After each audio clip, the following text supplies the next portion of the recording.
you hear that? Did you hear the scream? I've heard that scream before. It's in my nightmares.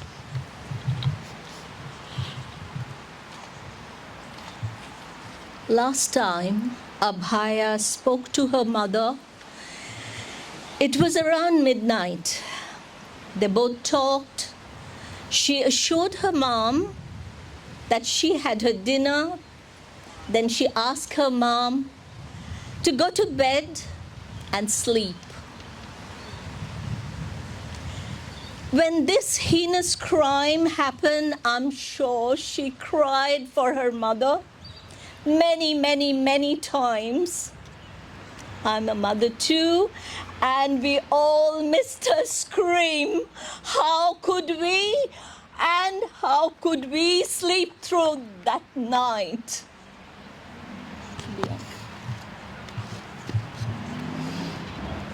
Too many screams. Too many stories, and what do we do?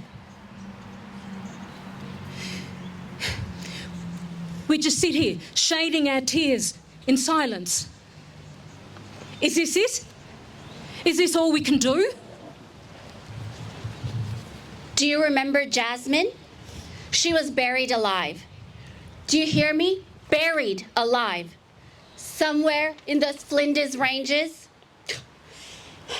She was just 21, a nursing student. She was being stalked by her ex-boyfriend. Yes, she reported it to the police. And then what? Nothing happened. She becomes another statistic, another forgotten name, a number, and the world moves on.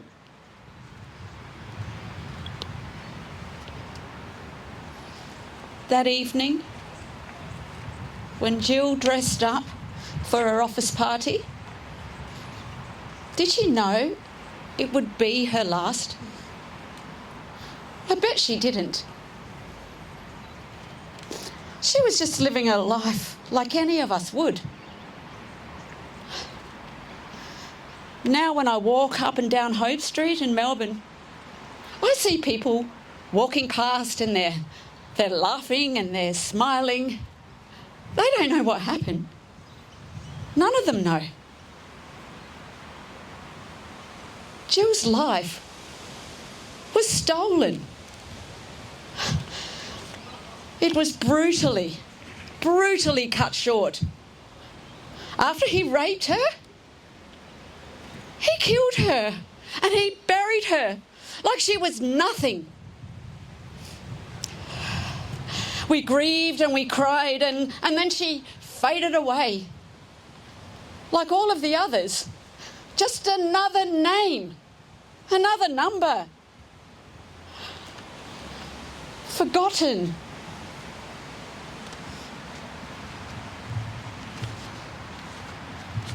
At first, the police informed her parents it was a suicide. Suicide? Suicide? No, it couldn't be. She was going to be a bride in November. She had her whole life, whole future ahead of her. They tortured her. She had 24 bite marks in her body. Her eyes bled. Pelvic bone fractured. How could she do that to herself? Now my city, Kolkata, is drowning in grief.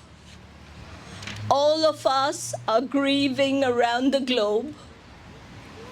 A crushing emptiness and an unbearable sadness that no one can escape. We cried all through August until there was no more tears. No more tears left. Now our eyes are dry, burning, igniting with fire instead. We are mourning the death of our daughter, a young doctor, taken from us while on duty, saving lives. At her workplace. Can you imagine? At her workplace? Yes, in Arjikor Medical College and Hospital. But how do we ensure she's the last? How can we stop this nightmare from claiming another? What's the point? I mean, she's gone, right? And no protest will change that.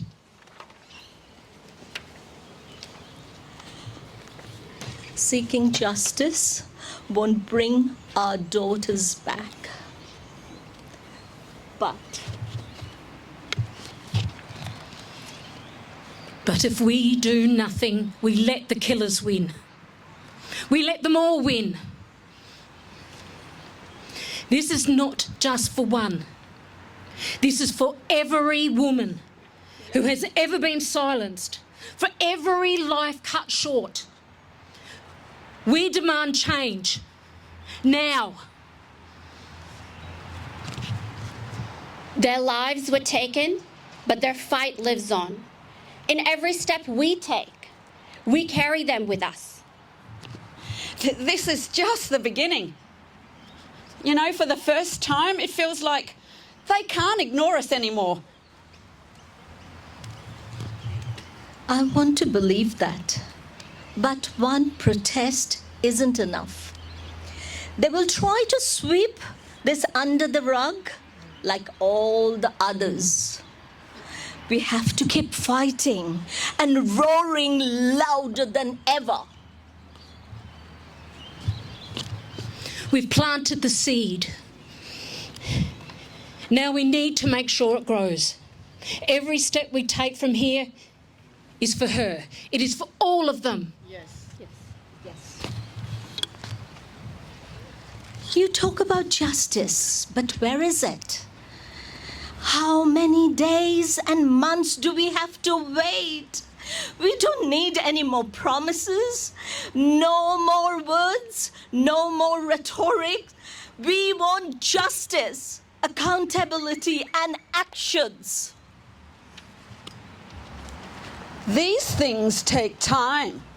This system doesn't move overnight.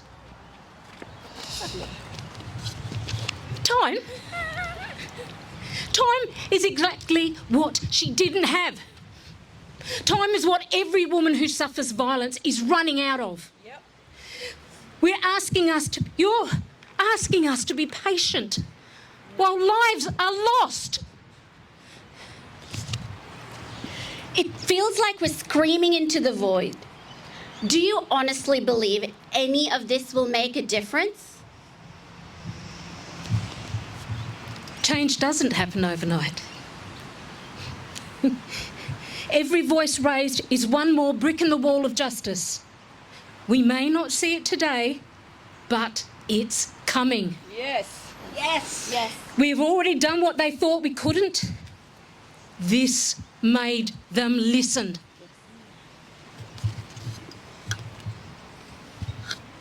Yes, it is easy to lose hope. But no, we won't give up. For Abhaya and all the others we will keep fighting. It's not about whether we win today or tomorrow. It's about never, ever giving up the fight.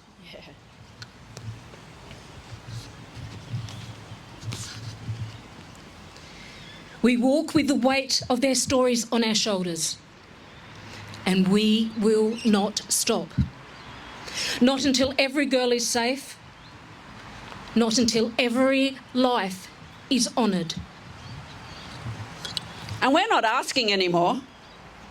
We are demanding it for every daughter, every sister, and every friend. We demand justice, and we will keep fighting for it, for as long as it takes. Yeah, that's right. Every time they try to silence one of us, we rise stronger. Their fear is our power. Their lies, our truth. We'll be here because we refuse to let this go on. This fight is far from over, but we are still here, standing taller than ever. And we will not stop, not until every scream is heard, every life is honoured, and every perpetrator is brought to justice. Together, we can carve their names into history, and so no one will ever forget what has happened or how we rose to fight back. We are their voices now, and we are unstoppable. Yes! Unstoppable.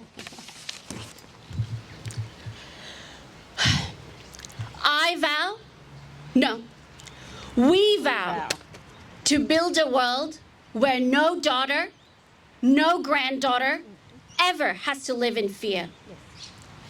A world where their safety isn't a privilege, but a right. Together, we will forge a future where violence is no longer their inheritance, but hope and freedom are.